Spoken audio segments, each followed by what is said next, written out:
దిశగా తీసుకుని వెళ్ళాలని చెప్పి నిర్ణయం తీసుకున్నారు. తెలంగాణ కూడా చెబుతోంది तीसरी बार मोदी सरकार అని చెప్తోంది.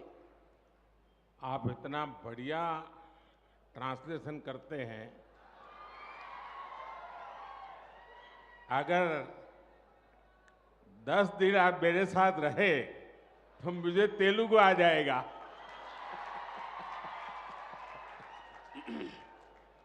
बताइए.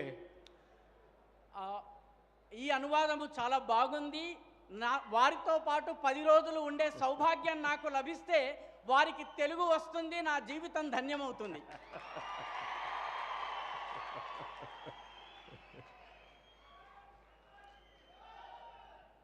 साथियों,